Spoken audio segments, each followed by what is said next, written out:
Alguma vez, ao olhar para uma pintura, a gente se pergunta como é que um artista pega uma tela que é totalmente plana e transforma naquilo, numa janela para o mundo que parece real, com profundidade, que dá quase para entrar? É quase como mágica. E é hoje que a gente vai desvendar o segredo por trás dessa ilusão. Então, vamos lá. A questão central é exatamente essa. Como eles fazem isso? Esse é um desafio que os artistas encaram, olha, há milênios. Como é que se representa profundidade e espaço num simples pedaço de papel ou numa tela? E a resposta, olha só, é ao mesmo tempo super simples e incrivelmente profunda. Eles usam um conjunto de regras, uma espécie de linguagem visual chamada perspectiva. Essa é a ferramenta que permite que eles enganem os nossos olhos de uma maneira tão brilhante. Ok, então, para entender essa mágica toda, primeiro a gente precisa definir o que é exatamente essa tal de linguagem. A perspectiva basicamente é a gramática por trás da arte realista. Então, o lance é o seguinte: a perspectiva é um sistema. É um método para organizar os objetos numa superfície 2D de um jeito que eles pareçam ter profundidade, mostrando como o tamanho e a posição deles mudam um em relação ao outro. Parece simples, né? Mas dominar isso é o que separa um amador de um mestre. E o mais fascinante disso tudo é que os princípios da perspectiva não são conceitos de outro mundo super complexos, não. São regras que os nossos olhos e o nosso cérebro já usam todos os dias, sem nem a gente se dar conta. É só a gente pensar. Quando olhamos para uma estrada, os carros lá no fundo não parecem minúsculos. A linha do horizonte, seja na praia ou no campo, está sempre na altura dos nossos olhos. Um poste na nossa frente vai tampar a visão de um prédio que está lá atrás. E aquelas montanhas bem longe, parecem meio azuladas, com menos detalhes. Pois é, essas são as regras básicas que os artistas simplesmente aprenderam a codificar. E ó, isso não é papo de hoje, não. Se liga no que o próprio Leonardo da Vinci disse há mais de 500 anos. Ele já tinha sacado e resumido a perspectiva nesses 3 pontos essenciais: tamanho, cor e detalhe. Isso só mostra o quão fundamental é esse conhecimento.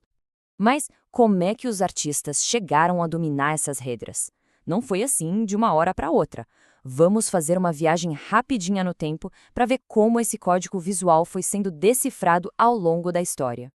A jornada é longa. Começa lá atrás, 30 mil anos antes de Cristo, nas cavernas, onde só o tamanho diferente e um objeto na frente do outro já sugeriam alguma profundidade. Aí a gente avança para os egípcios, que organizavam as cenas em faixas para mostrar a distância. Na Idade Média, as tentativas eram mais intuitivas, mas foi no Renascimento que tudo mudou. Caras como Brunelleschi e Alberti transformaram a perspectiva em ciência, com regras matemáticas que deram início a uma era de realismo que nunca tinha sido vista antes. Então, bora abrir essa caixa de ferramentas do Renascimento e dar uma olhada nos instrumentos principais que os artistas usam para construir seus mundos 3D. Mas não pensem nisso como um manual de instruções, e sim como um conjunto de lentes diferentes para ver e desenhar o mundo. A perspectiva de um ponto ela é ótima para desenhar túneis ou corredores, sabe? Já a de 2 pontos é perfeita para desenhar a esquina de um prédio. E a de 3 pontos? Essa é para aquelas vistas bem dramáticas, olhando para cima de um arranha-céu ou para baixo de um penhasco. Cada uma cria um efeito diferente, uma sensação de espaço diferente. Bom, até aqui tudo parece bem lógico, né? Quase matemático. Mas é agora que a história dá uma virada fascinante. E se eu dissesse que a perfeição geométrica não é o verdadeiro objetivo aqui? E essa é a questão que vale ouro. Se os artistas do Renascimento descobriram as regras matemáticas, então, seguir essas regras perfeitamente deveria criar a arte mais realista possível, certo? Parece lógico. Pois é, a resposta é um surpreendente não. E é aqui que está o grande segredo dos mestres. A verdade é que a perspectiva perfeita acaba criando umas distorções meio esquisitas, principalmente nas bordas da imagem. E isso foi provado matematicamente, não por um historiador de arte, mas por um físico soviético, engenheiro de foguetes espaciais, chamado Boris Rauschenbach. Dá para acreditar? E os grandes mestres, eles sabiam disso por pura intuição. É só olhar para a escola de Atenas do Rafael. Ele usa um ponto de fuga principal, claro, mas discretamente ele adiciona um horizonte diferente para umas partes da arquitetura para tudo parecer mais natural. E o Veronese em As Bodas de Caná é uma loucura. Ele usa vários pontos de fuga diferentes, para o chão, para a mesa, para os prédios. Geometricamente está tudo errado. Mas por que eles fariam isso?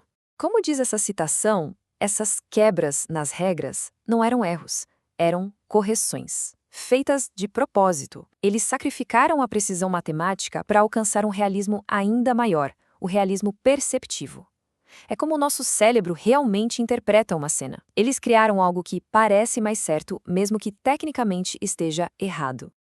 Então, da próxima vez que estivermos num museu, o convite é para a gente não procurar só pela perfeição da perspectiva.